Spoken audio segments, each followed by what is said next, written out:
La idea es hacerlo durante todo el año. Gracias, Vivi. Eh, la idea es hacer durante todo el año para compartir experiencias. Por ahí también si van a ver que si hay alguien que quiere dar alguna charla, compartir alguna experiencia o demás, también tiene la posibilidad de hacerlo. La charla de hoy, que vamos a comenzar ahora, surge una propuesta de Vivi, Viviana Rodríguez, integrante de la comunidad de IDF Buenos Aires, que va a coordinar el encuentro. Ella me empezó con una inquietud que nos empezó a hacer una encuesta en el grupo que tenemos de WhatsApp, que nos interesaba si nos interesaba como charlar de este tema. Hubo como un buen feedback y fue quien convocó a Juan Marcos para que tengamos esta charla que vamos a tener hoy. Y por último, para la encuesta, al final del encuentro les vamos a mandar por mail una encuesta para ver qué les pareció y también, como es, nada, recaudar un poco de feedback para las próximas reuniones. Y eso es todo de mi parte, no me molesta más, le doy la palabra a Vivi, gracias por sumarse hoy, viernes, a esta hora. Bueno, gracias a Cami por la introducción, gracias a Juan Marcos por estar hoy con nosotros, gracias a todos y a todos los que se han conectado por estar este viernes a la tarde, noche, como les toque, de acuerdo a donde estén. Bueno, simplemente en poquitos segundos contarles que la curiosidad por el diseño de servicios, por mi parte, nace en este circuito o en estas olas de lo que se llama atención centrada en las personas y diseño, perdón, y salud basada en valor, que a mi entender son dos corrientes de la calidad de servicios de salud que que confluyen en el concepto del diseño de servicios.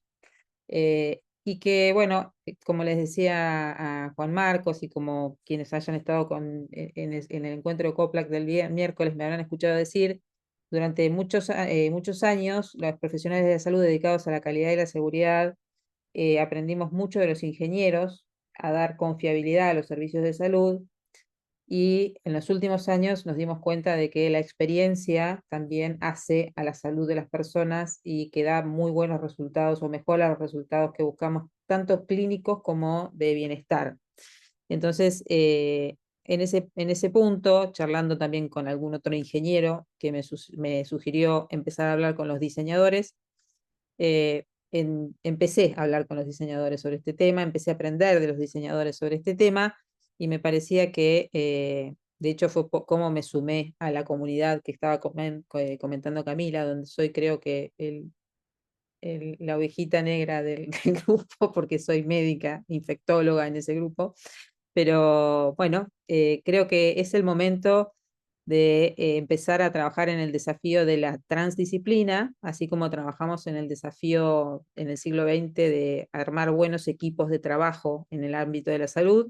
Ahora es el ámbito de la transdisciplina, sobre todo pensando ya que tenemos muy claro que la salud no depende solamente de lo que pasa en algunos lugares o algunos puntos de contacto con el paciente, sino que tiene que ver con todo lo que pasa alrededor, con el ambiente y con el planeta.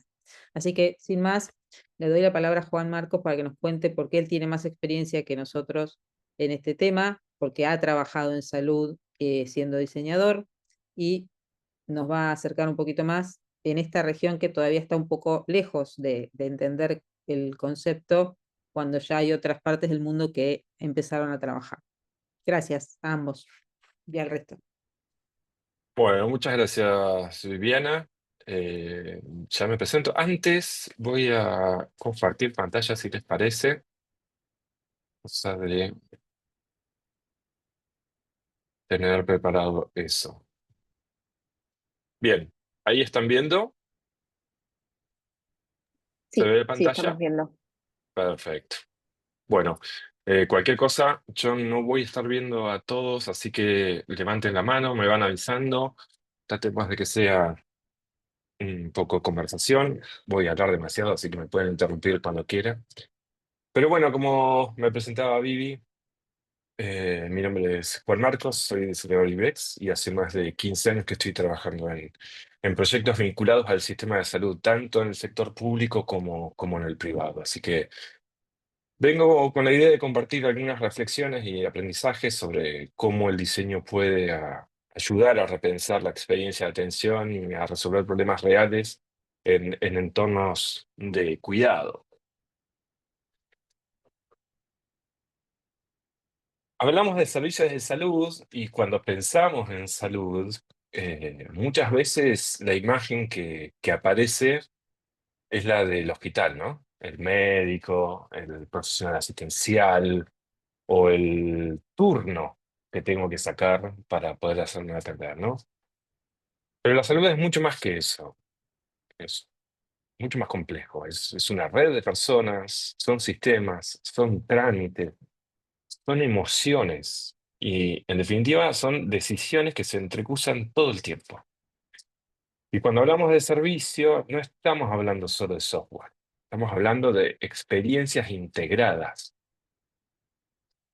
Usualmente cruzan lo presencial y lo digital, y sobre todo lo formal y lo informal, que muchas veces está dejado de lado por una cuestión que siempre detecto que es lo que me gusta ponerlo entre comillas, el debe ser. Por eso en salud no solo diseñamos pantallas, lo que hacemos es intentar desde el diseño justamente entender las experiencias que involucran a esas personas reales. Pacientes, profesionales, administrativos, familiares y puede haber más inclusive en ese sentido. Entran auditores, entran supervisores, entra un mapa complejo de actores que tienen que estar integrados y que tienen que estar contemplados para poder trabajar. Así que la atención sanitaria no es una sucesión de pantallas ni un proceso técnico.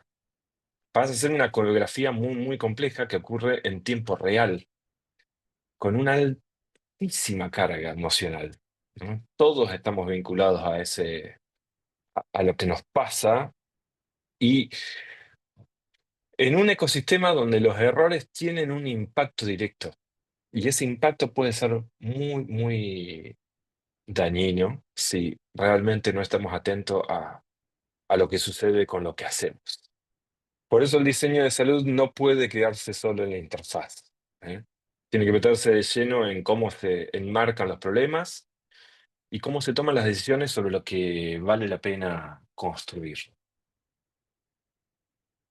Veníamos pensando en la charla y le proponíamos un poco a Vivi y a Cami hacer como una especie de repaso de los problemas estructurales que se suelen encontrar en este ámbito, ¿no? Así que en estos años de trabajo en salud, uno va detectando ciertos patrones que se repiten una y otra vez.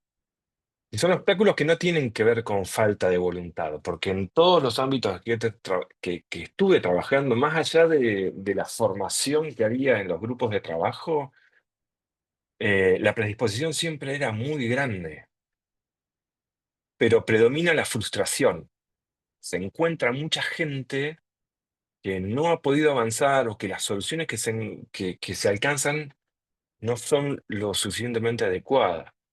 Y todo esto, justamente como decía, no es una falta de voluntad, sino que tiene que ver con modelos mentales que están muy arraigados en el ámbito, ¿no? Y que limitan la capacidad de construir soluciones con sentido, porque se encaran siempre con esta idea de que la innovación es enchufar tecnología. Y estamos muy lejos de eso, muy, muy lejos. La innovación no es tecnología. La innovación es el impacto, la innovación es poder resolverle problemas de forma eficiente a las personas que están trabajando en un ámbito de salud. Así que vamos a tratar de hacer un repaso rápido. Yo creo que el principal problema tiene que ver con esto, de no entender realmente cuál es el problema. Se salta a trabajar directamente en una definición que tiene que ver qué sistema hay que hacer, sin entender el problema real, sin entender el recorrido de todas las personas, ni siquiera el contexto de uso, ni siquiera las tareas que tienen que estar vinculadas a eso. Y eso es lo primero que uno aprende en el ámbito del diseño, en el ámbito de experiencia de usuario, inclusive después en diseño de servicio. Pero esos tres elementos son claves: el contexto, la persona y las tareas que esa persona tiene que cumplir en esos contextos. Sin esa buena interpretación, sin esa visibilización de información, va a ser muy difícil que logres entender y enfocarte en qué es lo que tenemos que resolver. Y eso está muy vinculado al modelo mental y tiene que ver con una característica muy fuerte que le vamos a hablar después, que tiene que ver con el modelo médico hegemónico, que está muy vinculado a un modelo muy vertical, ¿no? Donde la jerarquía es muy fuerte y no hay un ejercicio de crítica muchas veces a lo que se plantea. Hacía referencia recién a esto del modelo médico hegemónico, ¿no? Y en realidad son dos lógicas hegemónicas las que hay. Por un lado, el profesional asistencial, que piensa que desde la práctica clínica se va a resolver todo, pero muchas veces, sin poder empatizar hacia otros roles, el sistema que se crea no va a ser muy adecuado. Y el otro modelo muy fuerte es el ingenieril, es el modelo muy duro que prioriza lo factible desde lo técnico. Entonces, eh, es esa caja, es lo que se puede hacer desde un modelo de datos. Y usualmente la solución comienza desde eh, pensar un modelo de datos antes de la solución y estructurar todo el modelo en base a una cuestión muy técnica que tiene que ver con servidores, terminología, etcétera, etcétera. Todo muy tecnológico, y eso ya es arrancar eh, con una camisa de 11 varas que no te permite tener mucho juego después para la innovación.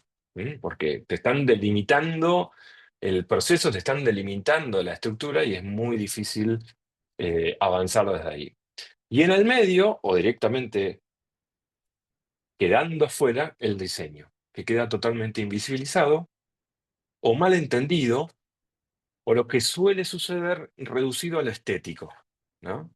Entonces, lo que se suele encontrar es un modelo muy tradicional, de cascada, en donde todos van avanzando y el último peldaño es diseño, y vienen y te dicen: che, Juan, ¿no me haces más linda esta pantalla?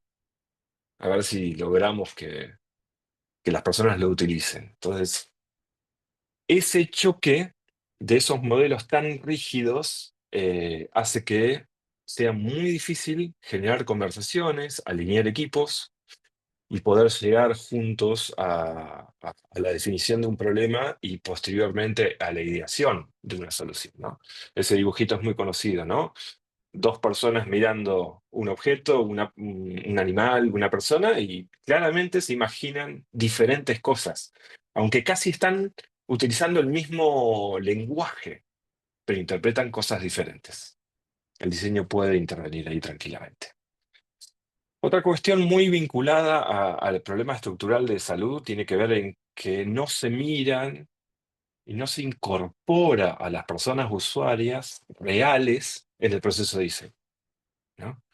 Se trabaja desde el conocimiento que puede haber en las personas decisoras, dentro de los efectores, dentro del ámbito de salud. En base a su experiencia se construye la solución, o en base a definiciones políticas que muchas veces son necesarias y correctas, pero no es la forma de encarar y no es la forma de definir un problema.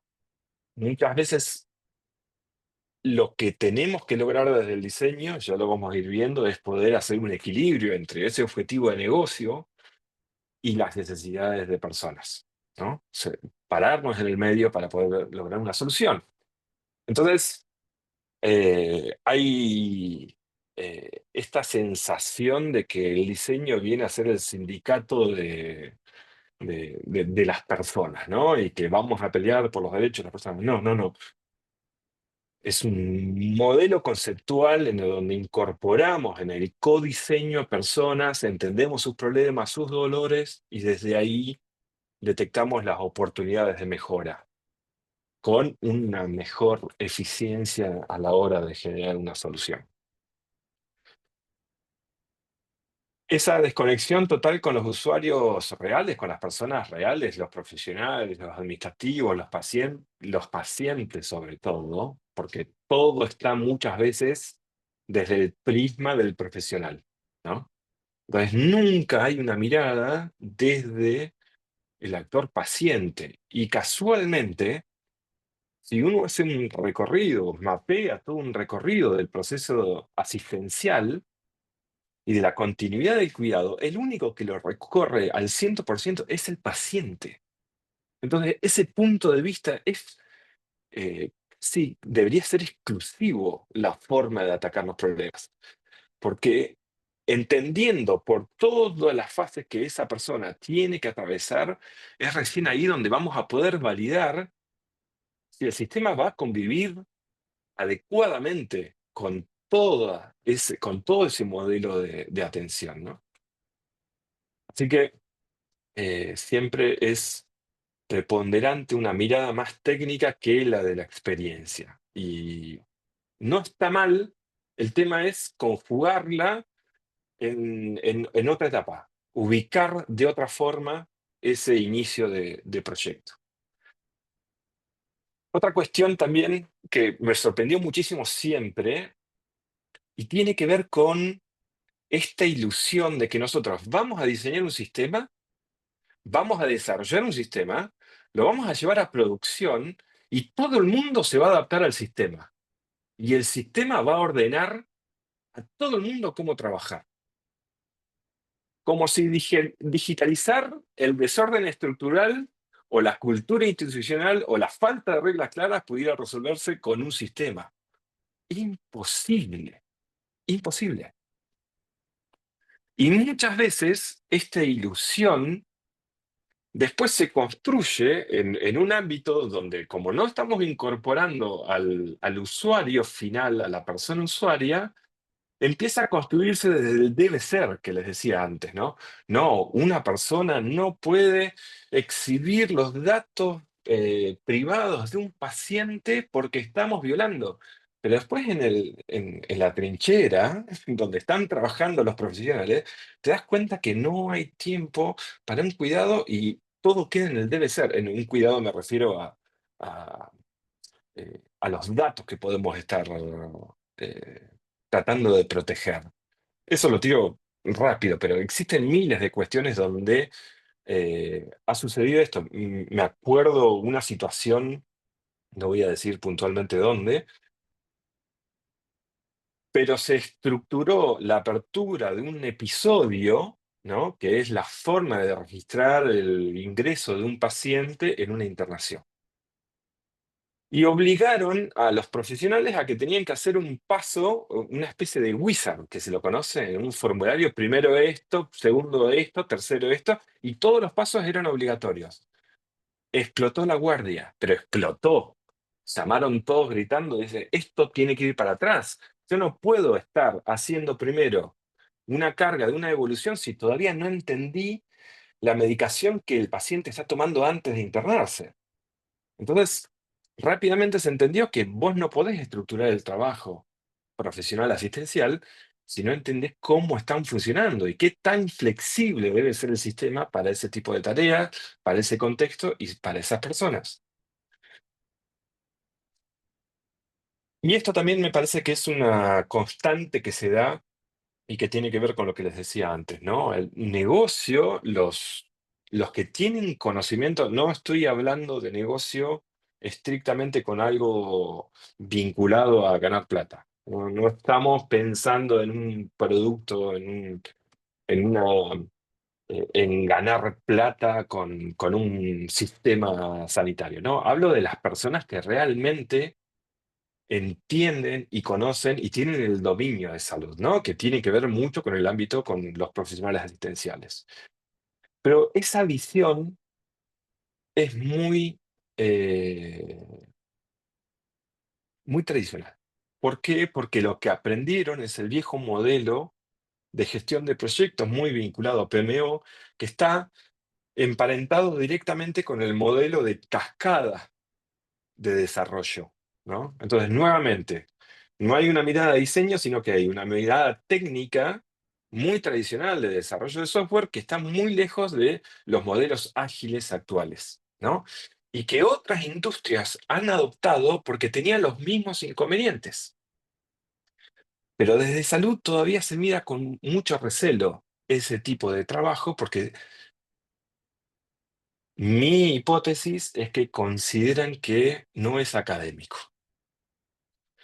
Y en cierto aspecto, cuando construimos sistemas, nos tenemos que dejar desde la academia porque lo que estamos construyendo es un sistema, no estamos definiendo un sistema de cuidado, estamos definiendo un sistema de registro de datos.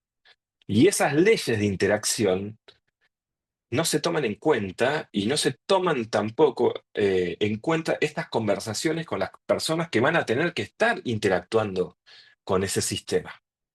Por eso es donde empieza a fallar el proceso, porque la gente de negocio muchas veces actúa como un rol que en otros lugares ya casi es obsoleto, que son los analistas funcionales.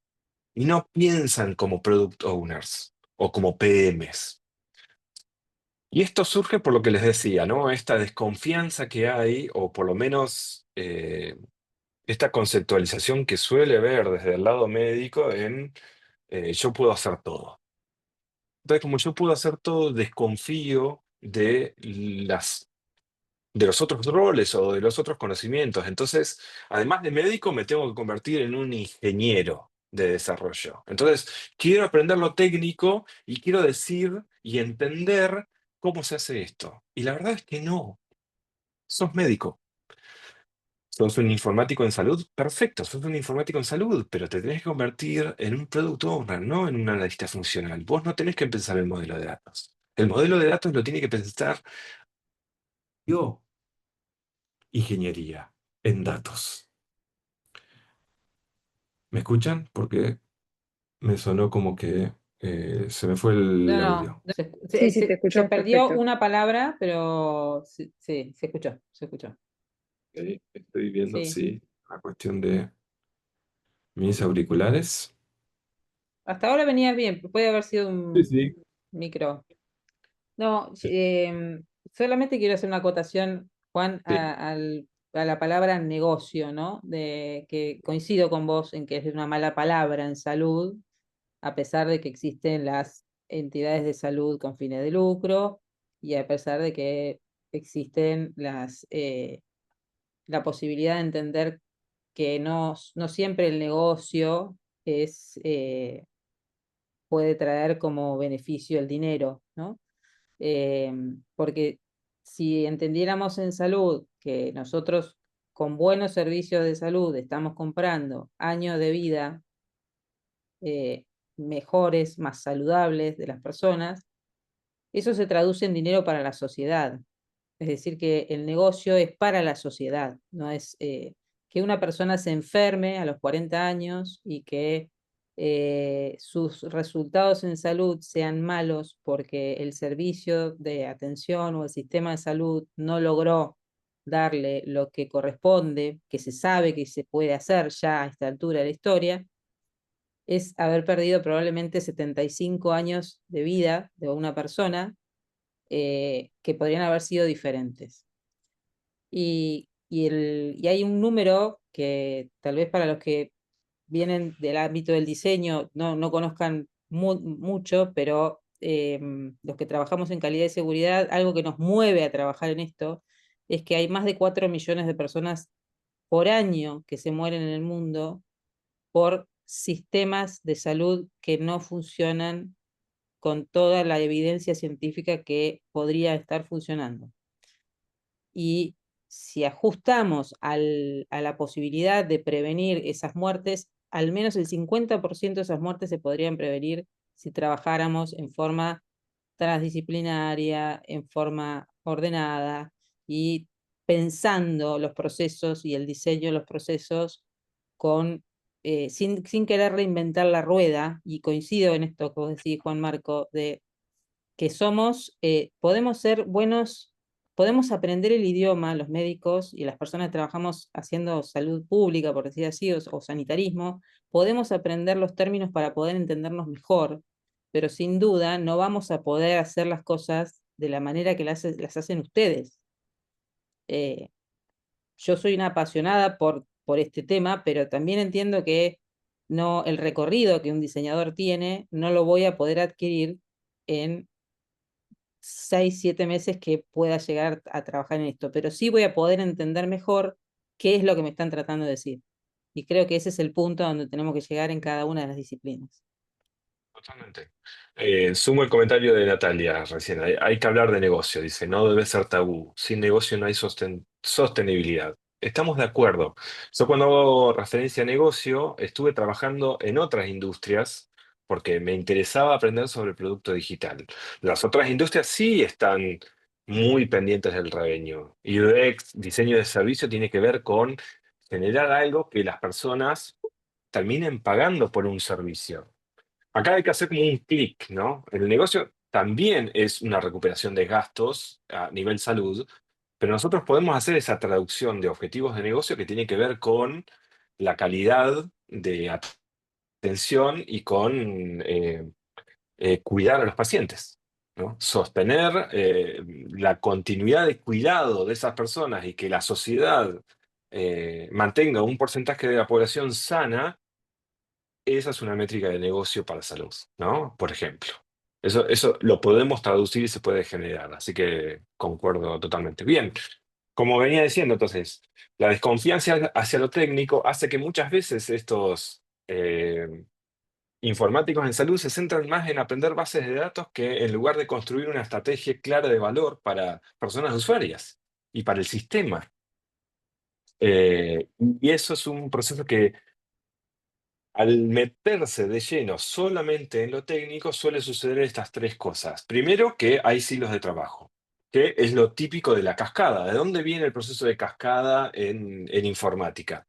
En modelos toyotistas, en modelos de ensamblado de productos tangibles, un auto. Entonces, hay una línea de producción que se encarga de armar toda la rueda. Hay otra línea de producción que se encarga de armar el chasis. Hay otra línea de producción que se encarga de armar el motor, no se comunican entre sí y después encajan las partes. Producto digital no funciona de esa forma. El producto digital es otra cosa. Es un intangible que hay que ir construyéndolo y que la comunicación es fundamental y que todos los equipos tienen que trabajar de forma interdisciplinaria. Otra cosa que sucede muchas veces con esta mirada de gestión de proyectos muy de PMO, ustedes escuchan hablar mucho de proyectos, de portfolios.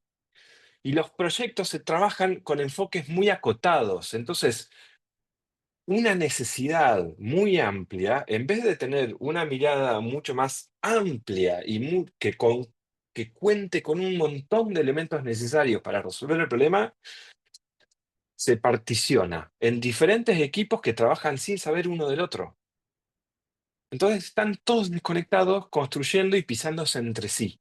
Y eso hace que los tiempos sean inadmisibles a la hora de llevar adelante una solución.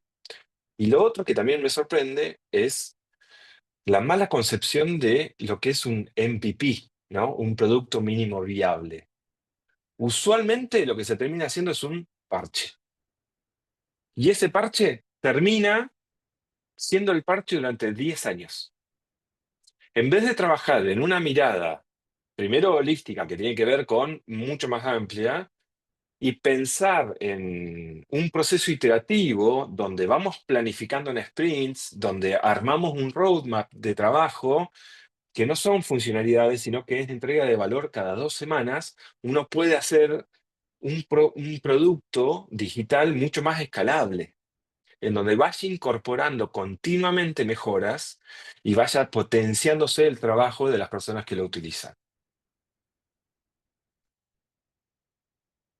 Para esto, Les traigo un típico artículo de Norman Nielsen Group, que para nosotros es una fuente de información permanente a la hora de estar construyendo procesos en equipos.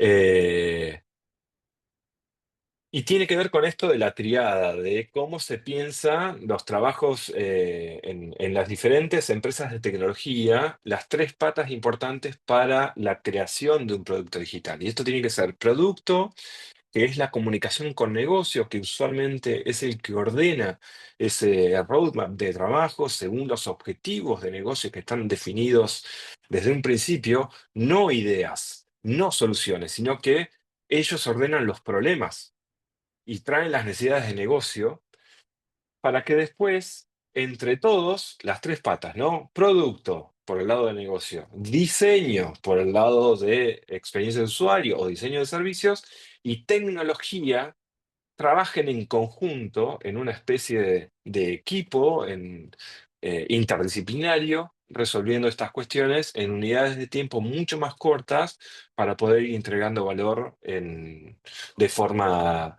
repetida y constante.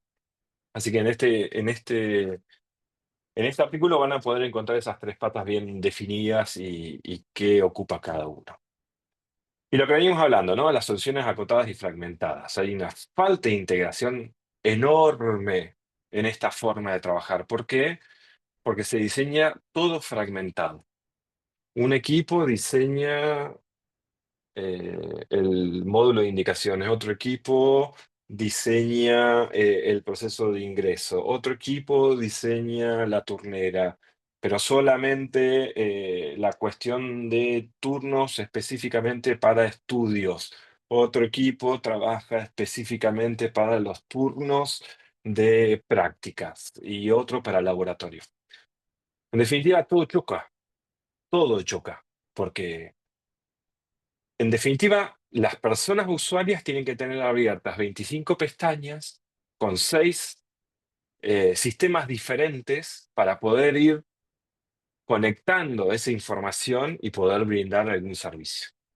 Ese tipo de falta de integración, obviamente que genera que todas las tareas a nivel interfaz digital sean muy dolorosas y una carga cognitiva enorme en los usuarios. ¿Y eso en qué repercute? En que no lo quieren usar. Prefieren hackear el sistema de alguna forma o volver al papel, que va a ser una práctica más rápida que la que tener que trabajar con diferentes sistemas que no están unidos. Y la otra cuestión que tiene que ver con las soluciones acotadas y fragmentadas en este modelo, que además del modelo médico hegemónico, tiene una mirada más enfocada en la auditoría que en la experiencia. Entonces, básicamente las historias clínicas electrónicas son ABM gigantes. ¿Qué quiere decir esto? Formularios, son todas pantallas con formularios que convierten a los profesionales asistenciales o a los administrativos en simples data entries, ¿no? Tengo que cargar toda la información de una forma muy dummy, me gusta decirle, ¿no? Como que el sistema es muy tonto. Lo único que hago es cargar información. Y después yo tengo que ir copiando la información de un lado al otro para poder construir algo. Entonces, dijimos al principio que el problema es enmarcar un problema, el framing, lo que nosotros en diseño estamos muy acostumbrados a hacer. Entonces, para eso es importante distinguir qué es un problema. Y en diseño tenemos muy desarrollado esa mirada de entender qué es un problema. Así que un problema de diseño para nosotros no se mide por fallas técnicas, no se mide porque el botón ande o no ande específicamente, sino que un problema de diseño se mide por su impacto en la vida de alguien. Si una situación interrumpe, confunde o frustra a una persona en su recorrido, ahí aparece el diseño como una disciplina para intervenir. Los problemas reales se manifiestan en emociones. Cuando algo no fluye, cuando no se entiende qué hacer o cuando todo requiere más esfuerzo del necesario, ahí tenemos que intervenir. Estas emociones son las pistas claves para detectar que hay una oportunidad de mejora. Entonces, para nosotros los problemas son eso, son oportunidades de mejora. Y hay técnicas para transformar esos problemas en una pregunta que faciliten la ideación de la solución. Hay algo muy doloroso en el terreno que uno ve en diferentes efectores, tanto en lo público como en lo privado. Hoy los lugares de atención no son lugares que invitan.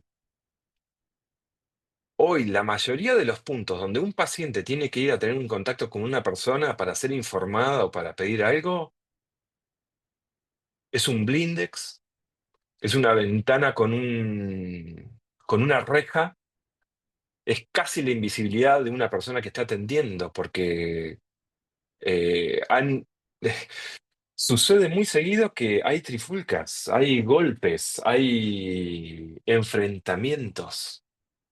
Hoy un efector, un lugar asistencial, no, eh, no parece ser un lugar donde te vayan a atender. Es más, parece que todo te repele. Todo eso es cambiado muchas veces.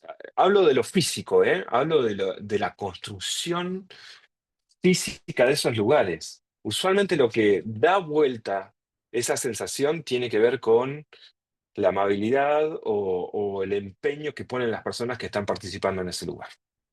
Pero lamentablemente, muchas de todas esas cosas que tienen que ver con la experiencia quedan a la deriva.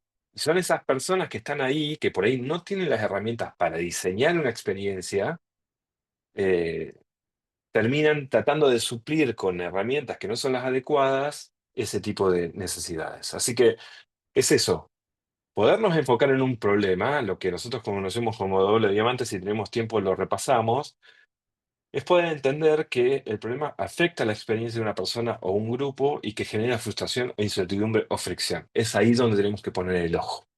Más allá de todos los problemas y objetivos de negocio que tengamos, pero nos tenemos que enfocar en eso. Otras cuestiones muy vinculadas a los problemas tiene que ver con que la solución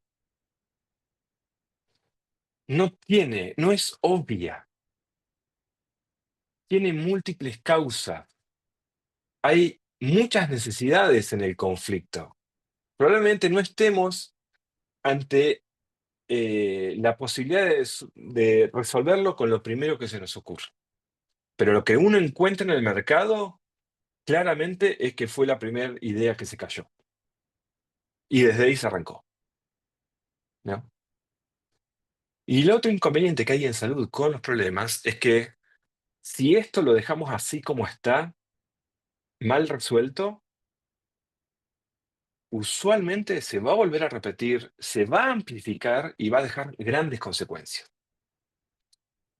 Un problema de diseño no es un incidente aislado, suele volver a aparecer escala con el tiempo y afecta a otras partes del sistema.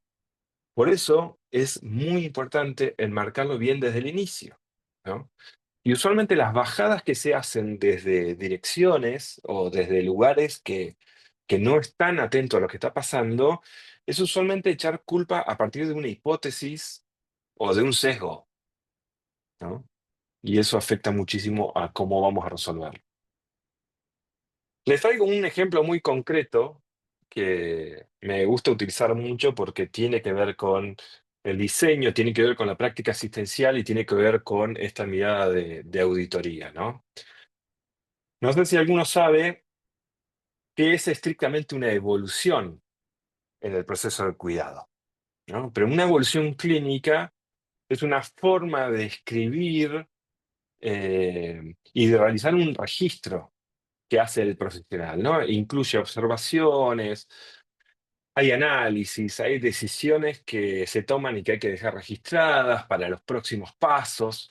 Sirve para que otros profesionales entiendan rápidamente la situación del paciente. ¿Por qué? Porque es un registro que queda en el sistema. Anteriormente quedaba en una carpeta del paciente, lo que era la historia clínica. Uno veía que había una hoja con una evolución. El tema es que una persona internada o una persona que está eh, en una situación ambulatoria suele tener un montón de esas evoluciones, ¿no? Y esas evoluciones permiten que otros profesionales puedan leer y puedan continuar su atención de forma segura y coordinada. ¿Correcto? Eso es básicamente lo que se conoce como una evolución. Esas evoluciones después van a permitir construir otro tipo de registros. Pero básicamente el ejercicio diario es evolucionar. Depende del contexto, esa evolución puede haber más de una en el día. O si es ambulatorio, tal vez una vez cada tanto. Pero la evolución es un proceso inclusive cognitivo del profesional porque tiene que razonar un montón de cuestiones, ¿no? Y para eso existen muchas formas de construir una evolución.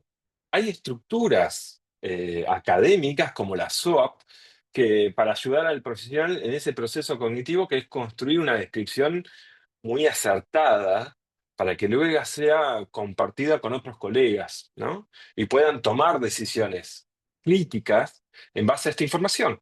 Fíjense, la S es de subjetivo, tiene que ver con que lo que refiere el paciente o el acompañante, ¿no? Muchas veces son síntomas, motivos de consulta, contexto. El objetivo tiene que ver con lo que observa el profesional, signos vitales, examen físico, resultados de estudios mucho más concreto. Y el análisis, la impresión diagnóstica, lo que hablamos como impresión diagnóstica tiene que ver con las hipótesis clínicas que podemos tomar, cuáles son los diagnósticos diferenciales, cuáles son la evolución del caso. Y luego, por último, un plan, lo que se decide hacer, el tratamiento, qué estudios complementarios se pueden pedir, qué interconsulta se puede solicitar a un profesional específico, ¿no? A un especialista. Y cómo hacemos el seguimiento de esta persona. Entonces, fíjense que hay un montón de cosas para estudiar y para proponer, y que usualmente suelen ser tareas que un profesional está haciendo casi de memoria. Es un esfuerzo enorme, ¿no? ¿Cómo se imaginan ustedes que resuelven la mayoría de las historias clínicas electrónicas que hay en el mercado? Estas evoluciones, ¿alguien se anima a decir? ¿Alguien levanta la mano y cómo resuelven una evolución? ¿No? Estamos todos... Juan, desde el punto de vista del producto que te ofrecen o desde el punto de vista del Sí, profesional que desde lo el hace. diseño, ¿cómo lo resuelven? Del diseño me ha tocado ver el espacio en blanco con un límite de caracteres para que vos pongas lo que quieras, Gracias, hasta... Viviana, exactamente. ¿Qué nos encontramos? Un campo de texto modelo Windows 98 Exacto. que no me da ninguna pista de lo que tengo que hacer, ¿no? Perdón que caiga en lo estético, pero básicamente hoy lo que se ofrece es esto, un campo de texto. Escribí, ¿Ah? nada más, ¿no? Nada más. Por lo que esto lleva un montón de inconvenientes, porque me tengo que sentar en una computadora, tengo que sacar la vista del paciente, me tengo que poner a escribir, tengo que razonar cómo hago esa escritura. Y acá acabo de traer un avance tremendo que por lo menos te permite estilos, si yo quiero hacer una distinción. Pero muchas veces es un texto libre, texto libre. Ujú. Acá hay Pablo, desde el público, Pablo también es médico, dice, sin ni siquiera a veces corrector ortográfico, con lo cual, sí, Olvídate. olvídate. Y no quiero entrar en las conductas que empiezan a suceder en ese tipo de registro, ¿no? Porque Sí. teóricamente estamos escribiendo para otros. Pero si yo utilizo una abreviatura y estoy acostumbrado a poner OO, alguien que viene desprevenido no va a distinguir si estamos hablando de... eh, no, perdón, OE, OD, OD, OD. Ahí voy. Mira, me estoy confundiendo yo. Una O y una D. No hay desambiguación. Entonces, uno puede interpretar que está hablando del ojo derecho o del ovario derecho, ¿no? Hay muchas cuestiones que tienen que ver con detalles mínimos importantes que hay que tener en cuenta. Pero bueno, este es el modelo típico. Y lo otro que les cuento, para los que no están muy duchos de todo esto, es que una historia clínica electrónica en su mayoría está orientada a problemas. ¿Por qué? Porque es la forma de organizar la información del paciente en torno a los distintos problemas de salud que presenta. Entonces, en lugar de listar datos sueltos, que pueden ser consultas, estudios, evoluciones como estas, se intenta agrupar todos según los diagnósticos o condiciones que afectan al paciente. ¿Esto qué permite? Un seguimiento más claro, estructurado y colaborativo entre distintos profesionales. Todo esto que les dije suena hermoso y la intención es correcta, está buenísimo. Pero es el debe ser. Es el debe ser construido desde un modelo de base de datos, que es la forma en que yo tengo que recuperar que es la forma en que tengo de recuperar información. Entonces, ¿cómo se agrupa todo esto cuando hablamos de problema? Con estándares. Entonces, ahora, fíjense, el profesional que hizo, agarró esta evolución, esta ventana de evolución, y escribió: es un niño de 5 años sin antecedentes relevantes, lúcido, reactivo, afebril, acude con su madre por mordedura de perro con pantorrilla izquierda ocurrida hace aproximadamente 1 hora. Me van a criticar porque pantorrilla no es un término específico adecuado ni válido. Pero bueno, sucede. Lesión por mordedura en tercio medio de la pantorrilla izquierda, herida aproximadamente 4. Fíjense que hay un montón de información, pero ¿el sistema le está tomando algo de eso? No, absolutamente nada. Entonces, ¿qué pasa? Ese modelo estructurado y específico que les decía recién, se diseñaron hace años diferentes tesauros, por decirlo de alguna forma, que tiene que ver con vocabularios médicos estructurados, estandarizados. Entonces, uno de ellos muy conocidos es Snowmed. Y esto estandariza millones de términos clínicos usados en estas historias clínicas. Entonces, en lugar de escribir presión alta, por ejemplo, se usa un término preciso que sería hipertensión esencial, trastorno que tiene un código único asociado, un ID por detrás. Pero el término tiene que ser específico y válido. ¿Qué pasa? Estos términos estandarizados permiten que los sistemas entiendan, comparen y compartan información de manera segura y sin ambigüedades, que era lo que hablábamos recién. Pero el tema es que eso es en el debe ser. Está buenísimo que un sistema tenga tanta perfección a la hora de cargar datos. Entonces, todo este texto que escribió el profesional tiene que asociarlo a ese término específico. Entonces, usualmente, lo que presentan las historias clínicas es un botoncito acá, que dice agregar problema, ¿no? Para que vos puedas agregar un término específico válido y asociar esta información a ese término. ¿Cuáles piensan ustedes que van a aparecer? ¿Qué términos van a aparecer en este botón cuando yo apriete agregar problema?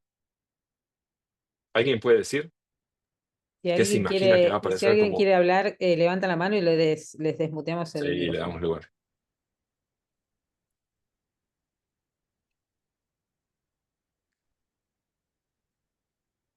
¿Alguien que sepa Desde de la experiencia, terminología a ver. específica? Leo dice todos, ordenados alfabéticamente. Un input vacío, dice Dante. Pasa que Leo es una persona de diseño que ya tiene el sesgo e imagina que van a venir ordenados alfabéticamente. Qué grande. Sí, sí, eso es lo que decíamos todos, pero no sucede. ¿Qué sucede? Le saco un poco el misterio. Lo que va a venir es que yo voy a apretar ese botón, agregar al problema, y va a aparecer un select o un campo que me va a permitir poner 3 caracteres y eso me va a desplegar una lista de problemas, pero que responde a recuperar datos de una tabla sin mucha inteligencia. Me trae todos como esto lo mordió un perro, el médico va a poner MOR y tal vez una D. mordedura. Entonces va a haber una lista interminable de términos específicos. Miren, esa lista interminable, ¿cuál piensan que va a ser la primera que aparezca? ¿Mordedura de qué? Así, ahora los quiero escuchar. Esto lo usé muchas veces, así que ella lo puede conocer, pero esto es un Hipopótamo, caso. Dice Belén, hipopótamo. ¡No! Me lo quemó, Belu, querida. Pero fíjense, es un caso real. En la lista de problemas, en la lista específica, la primera es mordedura de hipopótamo. Y este caso era de Misiones. ¿Cuántos hipopótamos viven en Misiones?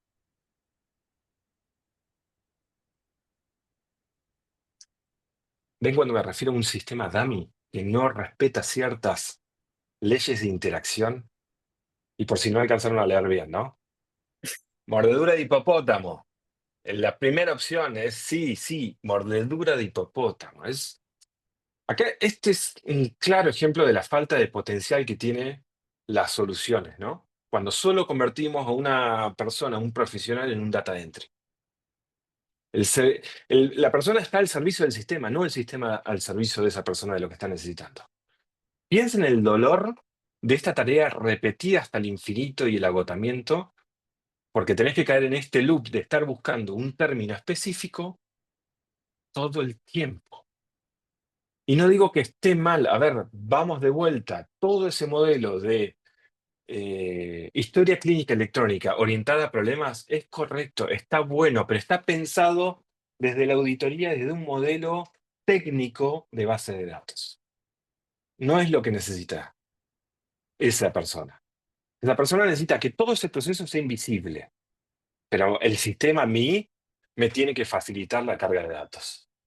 Busquemos la forma. ¿Cómo podríamos hacer para que la carga de datos estructurados específicos sea simple? Ahí interviene el diseño. Esto es un ejemplo muy, muy concreto y discusiones de años. Belu ha participado en eso. Gracias por quemarme el chiste, Belu. Te quiero.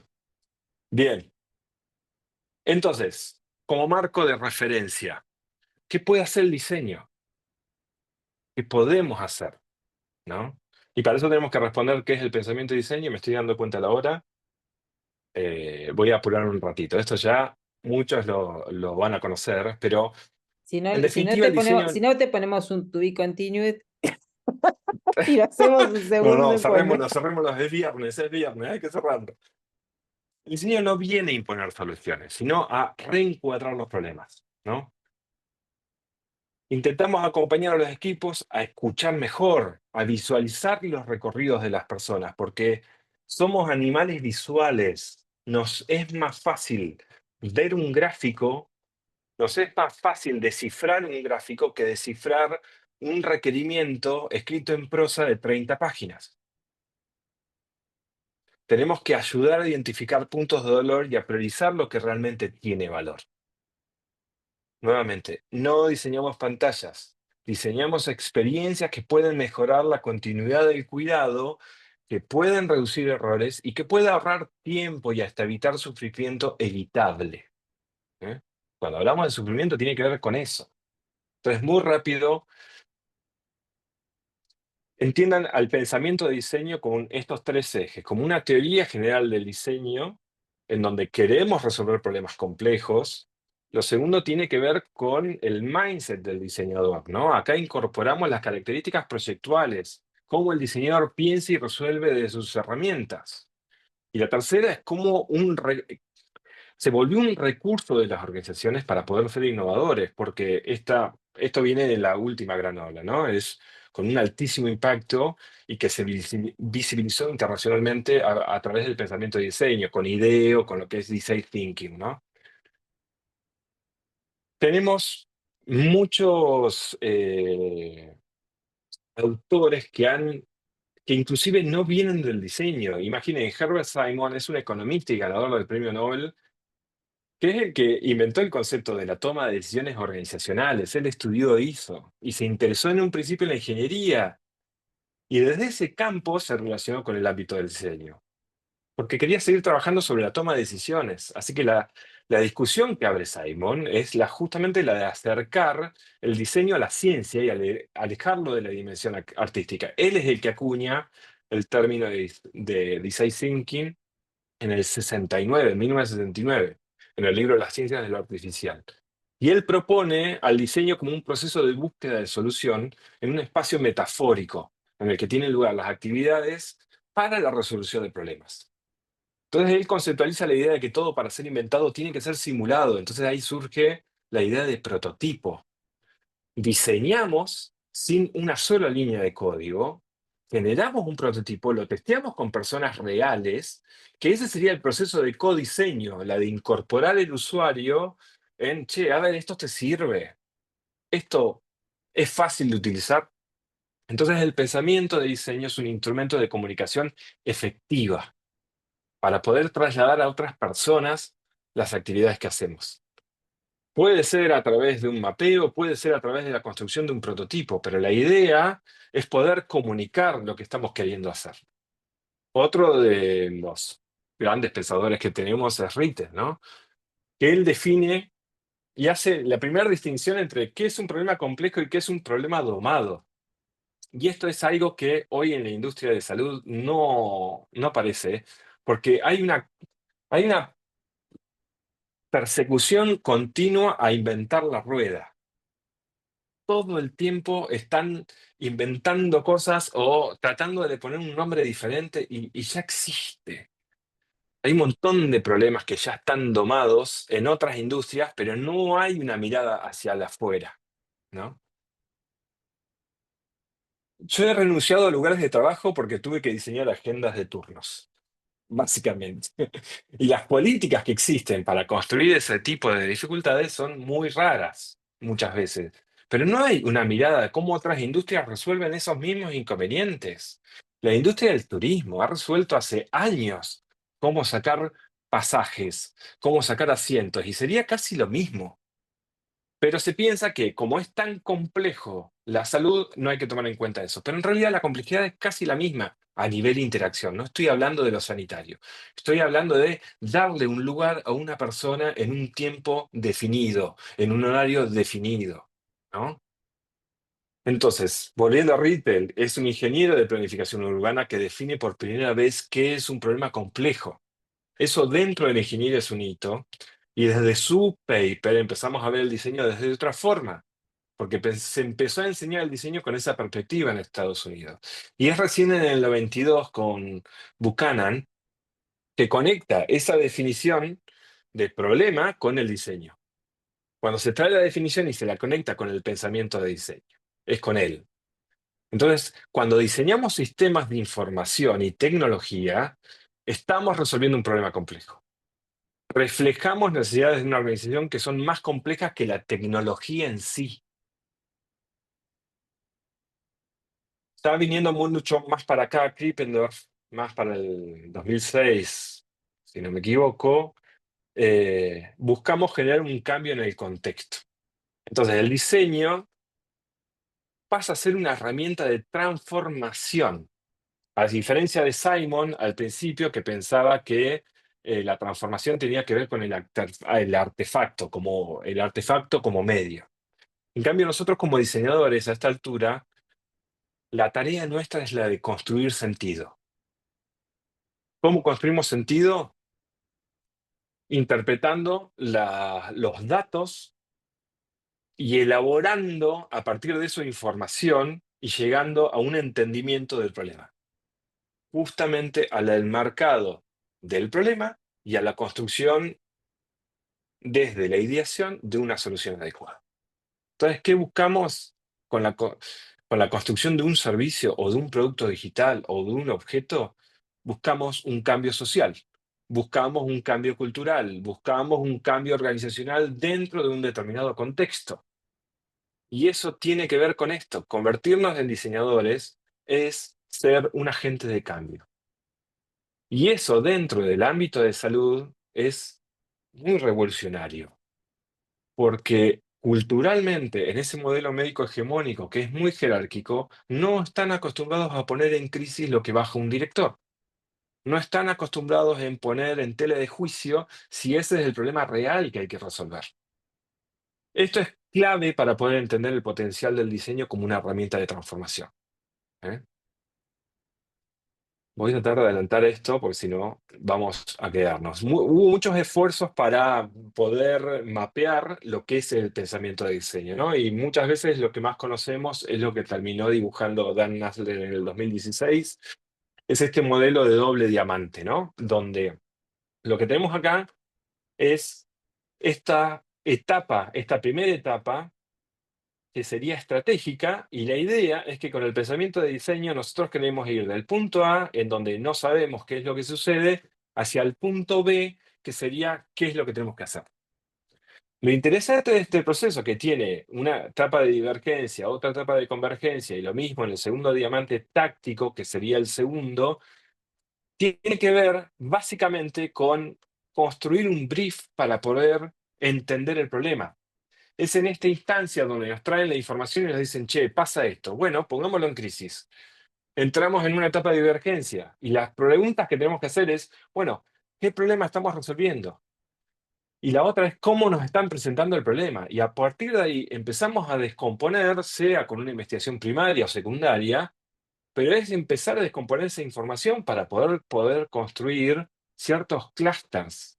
Y a partir de este primer diamante estratégico, poder converger en todo el proceso de síntesis, que es la construcción de sentido del diseñador, ¿no? A partir de esa investigación, podemos empezar a construir esos hallazgos, esos insights y convertirlos en oportunidades. Y una de las técnicas que tenemos para convertir esas oportunidades en un brief final para enmarcar el problema serían el cómo podríamos, el típico Jamaiwi. Entonces, detectamos esas oportunidades, las convertimos en preguntas y podemos definir, por fin, en el medio de los dos diamantes, cuál es el problema que vamos a resolver. Y ahí entramos en la segunda instancia, el diamante táctico, que entra nuevamente en un proceso de divergencia, que sería la etapa de idear, ¿no? ¿Cómo lo podemos resolver? Tirar muchas ideas. Hay muchas técnicas de ideación que hacen que descarguemos de la RAM todas esas primeras ideas que se nos ocurren, que son las del sentido común, y trabajar en lo que habíamos dicho antes, en variables, en casuísticas, y poder intervenir y votar entre un equipo cuáles son las mejores ideas. Y sobre todo, cuáles son las ideas que podemos llevar adelante, cuáles son las viables y cuáles son viables a nivel técnico y cuáles serían las más adecuadas para tener mayor impacto. Decidido eso, empezamos en la etapa de convergencia donde vamos a empezar a prototipar, a testear, a analizar y volver a un proceso iterativo de vuelta hasta que encontremos una solución que sea adecuada y llegar a este punto, ¿no? Donde ya sabemos, en donde cómo debería ser. Ahí le estaba marcando el segundo diamante, pero voy a saltar, ¿no? Un poco a nosotros nos conocen y nos ubican siempre en este último punto, ¿no? Che, venía a hacerme la pantalla. Nosotros ya resolvimos todo y venía a hacernos la pantalla. Pero básicamente esta etapa de convergencia, donde vamos a estar probando la idea, tiene que ver con responder estas preguntas. ¿Cómo diseñamos la solución? ¿Cómo la implementamos y cómo la evaluamos? Que hoy en salud es un grave problema, porque se lleva a producción o se implementan cosas en donde nunca participó el usuario final, la persona usuaria final. Entonces eso decanta en que no hay una adherencia de uso de esos productos por X causa, la mayor parte porque no la entienden o no cubre esas necesidades. Así que un poco desde el diseño en salud, lo que nosotros tenemos como objetivo es justamente generar aplicaciones útiles y mejorar la adherencia de uso. ¿Y cómo hacemos eso? Una aplicación es útil si facilita el registro y facilita el acceso a datos de la historia clínica personal de una persona. Y también mejora la práctica asistencial de los profesionales, no imponiendo un sistema, sino que facilitando el proceso que ellos ya están acostumbrados a hacer, ¿no? Y a través de la adherencia de uso, ¿cómo logramos ese objetivo? Reduciendo errores, reduciendo drásticamente el esfuerzo cognitivo que tiene que hacer esa persona. Y obviamente poder agilizar los procesos asistenciales y facilitar el aprendizaje de los mismos, o sea, reducir la curva de aprendizaje de estos sistemas. Se ha empezado a ver mucha documentación académica donde varios médicos han empezado a escribir sobre esto. Ese es un muy buen paper que encontré hace poco. Obviamente que caen en esto de renombrar todo, ¿no? Y diseño reusable, le dicen a las técnicas de diseño que están definidas hace millones de años, pero no importa. A mí lo que me interesa es que empiezan a discutir cosas que son importantes. Y fíjense, en el paper empiezan a bajar en cómo mejorar el proceso de ideación de productos. ¿Pero cómo? A través de la identificación de los problemas de diseño. Y lo interesante de esto que ejemplifica con el contexto de salud pública. Entonces, por ejemplo, lo que plantean es que el problema de diseño está vinculado a que siempre la descripción es incompleta del problema. Lo que se baja de direcciones rara vez presenta las condiciones reales o claras de lo que hay que resolver.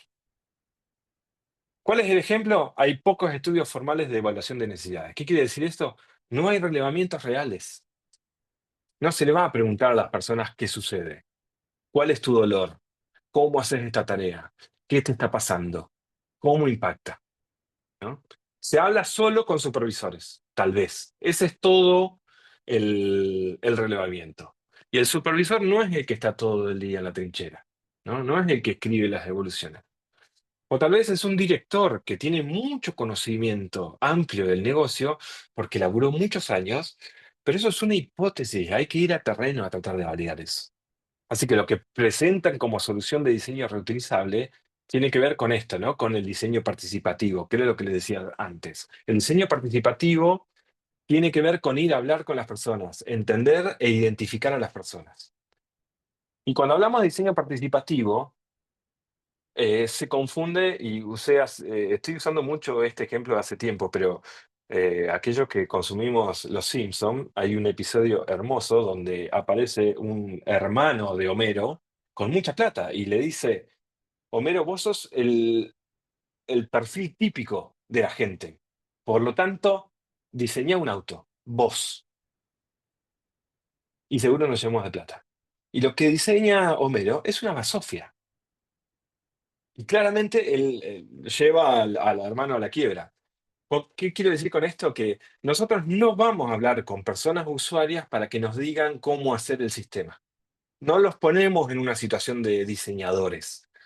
Lo que tratamos es de distinguir cuáles son los dolores para encontrar las oportunidades de mejora. Otro problema de diseño que bajan en el paper es que el camino de diseño es poco claro, ¿no? Hay millones de pasos. Cada proceso sanitario es complejísimo, pero muchas veces se dejan de lado un montón de elementos que no clarifican cuál es el camino evidente que tiene que hacer un profesional, ¿no? O se sobreentienden por ahí.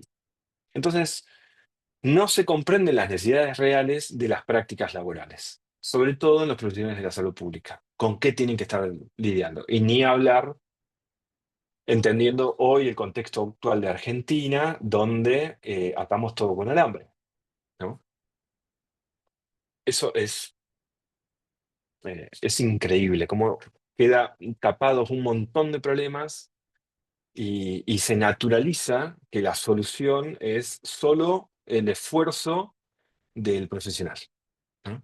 Y que ya tiene que ser así. Ni hablar de lo que es el modelo educativo dentro de la salud, que no vamos a entrar en esa cuestión ahora, pero esto de hacete de abajo, aprende solo. Imagínate, si tenés que aprender solo, que nadie te explique un sistema, ¿cómo lo vas a utilizar? Así que el diseño participativo en esta instancia tiene que ver con eh, no solamente entender el contexto de ir a entrevistar, sino que también es llevar mapeado ese proceso o ayudar a que dibujen ellos mismos cómo es el día a día. Contanos absolutamente todo lo que utilizás. ¿Qué es lo que haces? Hubo casos en los que empezamos a descubrir cómo era la forma de comunicarse a través de WhatsApp. Algo típico, para nosotros fue un insight muy importante eh, en un instituto privado. Eh, ¿se fue mi audio de vuelta? ¿Me escuchan bien? No, Bien. no se fue, cambió Eh, la tonalidad, pero no se fue. Se escucha bien. no, Escucha. ahí me escuchan bien, no, pero me está tomando el micrófono de la máquina. Hay Claro, que sí, ver por qué. sí, No sí, importa, cambió de micrófono, pero pero me se escuchan bien escucha. igual. Sí, sí. Bien. Nos dimos cuenta que obviamente que tenían canales formales de comunicación en WhatsApp, donde estaba el grupo, donde estaba el jefe del piso, el jefe de residentes y los residentes. Pero obviamente los residentes habían hecho un grupo aparte donde no había ningún jefe y donde podían en confianza preguntarse cosas que no sabían, porque no se querían exponer. ¿No?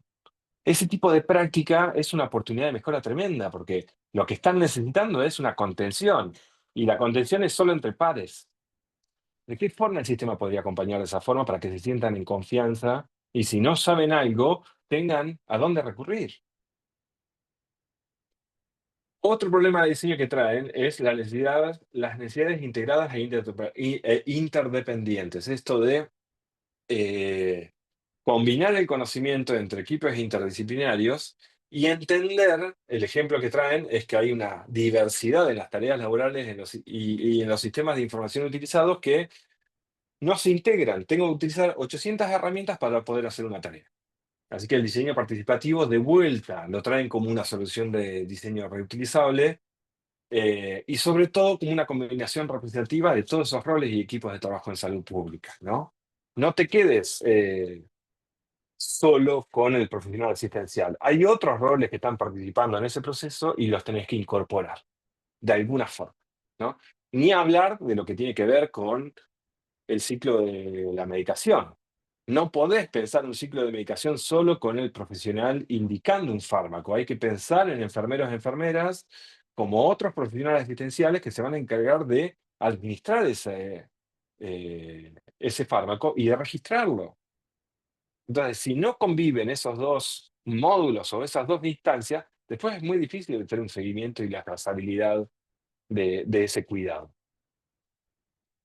Entonces, esta frase siempre me gustó y tiene que ver con esto. Si vos no estás alineado con una necesidad humana, solo vas a construir un sistema muy potente para resolver un problema muy pequeño o quizás inexistente. Y lo sumo a otra cosa que también es concreta. Un sistema potente que no usa a nadie. Entonces es un desperdicio de esfuerzo, de plata, de gente, de recursos, de un montón de cuestiones, porque no estamos mirando cuál es el problema real y no estamos entendiendo qué dolores tiene. ¿Qué aportes podemos hacer desde el diseño para la salud? Básicamente un proceso interdisciplinario, ¿no? Requiere que todas las personas, usuarios, estén incorporadas en el proceso de ideación, sean pacientes, sean profesionales asistenciales, cualquier actor que padezca el problema, ¿no? Nosotros, los diseñadores, los desarrolladores, los médicos, las médicas, los informáticos, tienen que estar trabajando en un modelo con todas las matices de implementación que debe tener para que cada fase del proceso puedan contribuir al objetivo final, que es crear un modelo que no solo funcione bien en las pruebas, sino que también brinde valor real en aplicaciones prácticas. ¿Mm? Así que necesitamos trabajar de forma interdisciplinaria. Hay modelos en otras industrias donde está claramente armado un squad, donde hay un product owner, un diseñador, un desarrollador, un QA, etcétera, etcétera, etcétera. Tienen que trabajar en equipo, ¿no? Pueden haber miles de formas de armar esos equipos, puede ser un equipo distribuido, puede ser un equipo centralizado, pero tenemos que empezar a trabajar en la tecnología de salud de otra forma. creo que me cansé de decirlo, ¿no? Pero tenemos que detectar las necesidades de personas usuarias, ¿no? Tenemos que analizar a esas personas, tenemos que observar sus comportamientos y tenemos que poder cambiar nuestra forma de pensar para poder priorizar a las personas sobre la tecnología. La tecnología va a ser el producto final, pero no podemos seguir pensando en features, no podemos pensar en funcionalidades. Eso no permite decidir. Tenemos que decidir a partir de un problema real. Y eso tiene que ver con entender cuáles son las necesidades de las personas usuarias y hacer el equilibrio con los objetivos de negocio, ¿eh? Tenemos que quedar en el blanco. Y la salud impacta en estos tres niveles. Desde el clínico nosotros podemos generar seguridad y podemos hacer una reducción de la carga cognitiva de esos profesionales. Desde el negocio nosotros podemos generar eficiencia, podemos generar trazabilidad y podemos generar adopción. Toda esta necesidad de auditoría nosotros la podemos lograr, pero si el modelo de carga de problemas está basado en una interacción que es casi imposible, lo que suele suceder en estas historias clínicas electrónicas es que el 98% de los problemas cargados sea control de salud. ¿De qué nos sirve a nosotros una métrica donde el 98% de los problemas sea control de salud? Es todo un esfuerzo tremendo en un sistema que te devuelve esos datos. Entonces, ¿qué podemos calcular a nivel población? ¿De qué nos sirve en la auditoría tener esos datos? Si el sistema no ayuda a cargar algo que sea más efectivo y más eficiente. Y desde el lado de IT, nosotros podemos mejorar flujos de datos, podemos ayudar a la performance del sistema, evitando cargas innecesarias o pasos innecesarios, y podemos hacer una reducción sobre todo del retrabajo. ¿Qué quiere decir? Que primero hicieron un modelo de datos. No, pero no sirve, lo tenemos que cambiar. Bueno, pero escribamos el requerimiento. No, pero hay que cambiar el requerimiento. Entonces, todo un problema de parche, parche, parche, parche, parche. Esta es una forma de atacar el problema, entenderlo y no hacer una sola línea de código hasta que entendamos que la solución es adecuada. ¿Ok? Así que, desde estos puntos creo que el impacto es el que podemos lograr. Y me gustaría cerrar con una cuestión muy práctica. The most dangerous land animal in the world. Hippopotamus. Hippopotamus. Hippopotamus. Ow! I'm a hippopotamus. I like swimming, but I'm dangerous. If you get too close to me, I might just bite your feet. Oh, hippopotamus. La idea entonces Hippopotamus. es que nos aparezca un hipopótamo que Hippopotamus, I'm a hippopotamus. I'm a hippopotamus. I'm fat and dangerous. If you don't understand, I might just bite your hand. Bueno, gente, muchas gracias. Bueno, gracias, gracias. Juan, un placer escuchar todo esto y bueno, no sé si alguno tiene ganas de hacer alguna pregunta, abrimos los micrófonos. Si están muy apurados, les agradecemos por participar y por estar escuchando. Me quedan un montón de cosas para repasar y para revisar, pero hay una cosa que me encantó, que es esa tríada que vos mencionás al final de lo clínico, el negocio y el IT, pensándolo como marco conceptual, más allá de los ejemplos, ¿no? De decir, bueno, este es un mundo en donde tenemos que empezar a hablar los que manejamos mejor el idioma de la clínica, los que manejan mejor el idioma del IT, los que manejan mejor el modelo de negocio. Y, en ese recorrido que vos hiciste, yo miro, cada vez que miro el doble diamante, para mí, que vengo de la cabeza más, por decir así, entrenada militarmente, como decís vos, en la ciencia, yo veo el doble diamante y veo método científico puro, puro. Entonces, no le encuentro una razón para seguir pensando que el diseño es arte, como se cree. Y bueno, como les comentaba, Juan y a Camila, el año pasado tuve la experiencia de cursar con diseñadores fuera de Argentina sobre el diseño de servicios, y yo misma me sorprendí al entender que cuán lejos estamos cuando pensamos que el diseño es un tema estético o artístico, ¿no? Porque toda la formación que tienen de método científico, teoría de cambio, marcos conceptuales, te diría que nosotros lo vemos del lado de la ciencia, de la implementación, del método científico, de un montón de cosas, pero eh, tenemos una convergencia absoluta en el método con el que hacemos las cosas. El punto es donde no se entienden, si cada uno entiende las cosas mejor porque conoce el trasfondo de lo que está pasando. Y los que hacemos salud, conocemos muchas veces qué hay detrás de cada palabra que dice un paciente, un profesional de la salud, y que probablemente en algún punto de contacto con un diseñador no se llegue a expresar completamente, ¿no? Por eso la importancia de trabajar en conjunto, en forma transdisciplinaria, interdisciplinaria. Así que bueno, muchas gracias. Eh, Si alguien pregunta, anímense, tiren. sí. A ver qué fueron escribiendo. Gracias por la generosidad. ¿Cuál es el nicho Hay una de pregunta, IA en el diseño inteligente? un montón.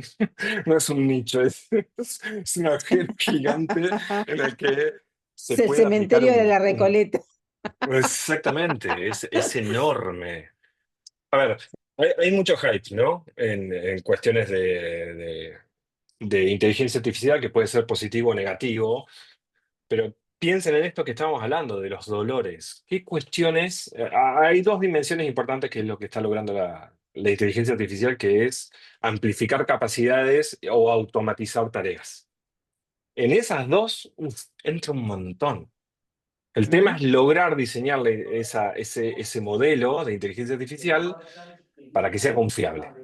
Porque hay mucha resquemor en el sentido de los profesionales de decir, no hay nadie mejor que yo como para procesar esto o tomar una decisión. Pero la verdad es que hay mucho por hacer y hay muchas cosas interesantes. Erika. Hola, buenas noches.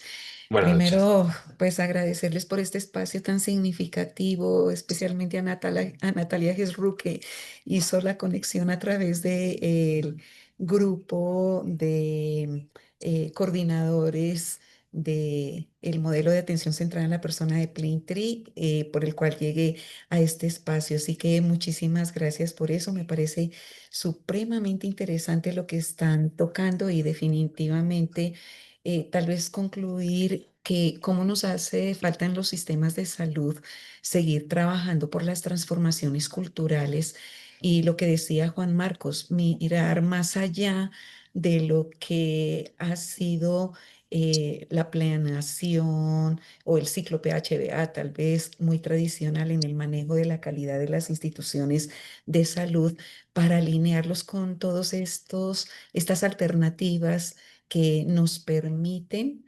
repensar, reidear, reconstruir, transformar y posibilitar nuevos sistemas de salud que dignifican la atención, que dan soluciones pensadas en lo que las personas realmente necesitan.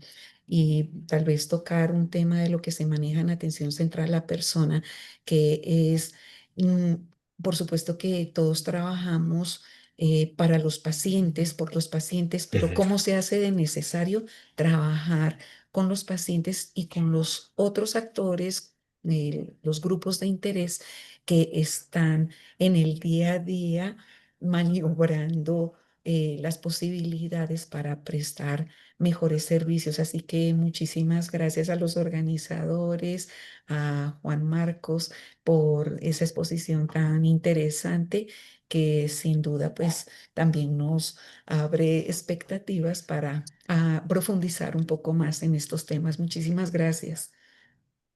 Gracias, Erika, Gracias. por las palabras. Bueno, hay un comentario, una pregunta de Dante. Dice, ¿puede ser que no se haga user research por falta de fondos para hacerlo también? Puede ser una variable, no debería, pero insisto en que hay una mirada que tiene que ver con esto de la gestión de proyectos muy tradicional. Entonces, ah, se concibe que UX o el research o el user research te hace perder tiempo. La falta de gestión o de organización a nivel management, pensando en un roadmap de un sistema, eh, esa falta de priorización a nivel impacto en el paciente o en las personas usuarias, eh, se traduce en que todo es urgente y todo es ya y todo es una caldera que se está prendiendo fuego todo. Entonces, parar la pelota es un cambio cultural tremendo. Incorporar el user research implica esta cuestión de mirar, tomarnos el tiempo suficiente como para ir a indagar, y esto no quiere decir que tengan que ser meses indagando, ¿eh? Los profesionales de research, los que estamos acostumbrados a investigar, sabemos que tenemos que cumplir con un tiempo determinado y que esa nos va a ahorrar tiempo a posterior, nos va a ahorrar años de construcción de software. Esa identificación de problemas nos hace ahorrar tiempo, pero en la mirada tradicional de desarrollo de software, eh, no es una cuestión de falta plata, es invertimos en otras cuestiones, ponemos la plata en otras cuestiones porque pensamos que esto nos va a hacer perder tiempo. Ahí me permito hacer un comentario de este fenómeno del dolor, ¿no? De encontrar el dolor que lleva a que después exista el problema o que existe el problema, qué es lo que le pasa a la gente con lo que está haciendo, lo que está viviendo, que creo que es lo que diferencia mucho la técnica del ciclo de mejora del doble diamante o la mirada del diseñador. Porque el ciclo de mejora, como vos decías, Juan, un tema muy toyotista de solucionar, Claro. solucionar, solucionar, y en salud lo hemos implementado más o menos de la misma forma, solucionar yendo a la eficiencia. Y la mirada de la calidad de atención tiende a ser cada vez más integral para llevar hacia el valor. Y fíjense que Juan dijo muchas veces la palabra valor y nosotros descubrimos la rueda o queremos reinventar la rueda poniéndole nombre a lo que estamos haciendo, cuando en realidad los diseñadores lo hacen desde hace muchos años y lo tienen ya incorporado, ¿no? Sigo insistiendo, esto es un tema de trabajar y comunicarnos en forma interdisciplinaria y creo que el fenómeno de no hacer investigador del user research no tiene que ver, coincido Juan con vos, con la plata, sino con la comprensión del modelo de negocio que es la salud o la atención de Claro. la salud. Si nosotros no entendemos que tratar a los pacientes de determinada forma tiene un costo. Y los llevo a lo que sale, lo que les decía de los eventos adversos. Reino Unido hizo el cálculo hace muy poquito y gastan más de 5.000 millones de libras en eventos adversos por año. Es decir, que plata hay para que esto suceda, es decir, para diseñar mejores servicios, más seguros, más confiables, más usables por las personas, porque en definitiva Ujú. se convierten en seguros y en confiables cuando la gente los puede usar más fácil. Siempre, para mí la palabra es fácil. Cuando a la gente todo le resulta fácil, todo se convierte en más seguro, más confiable y más agradable para las personas. Bueno, Cami, no sé si vos querés cerrar. Gracias a Bueno, sí, todos. agradecerles a todos y a todas la participación, a Juan por la charla, a vos, Vivi, por organizarla, por prestarnos el Zoom. Así que por promover también que esto suceda. Así que les agradezco mucho a ellos en particular y a todos en general por estar acá, por la participación también súper activa en las preguntas y demás. Bueno, que terminen lindo el viernes, que descansen en un ratito y buen fin de semana. Buen fin de semana. Que estén muy bien. Muchas gracias. Hasta luego. Gracias, gente.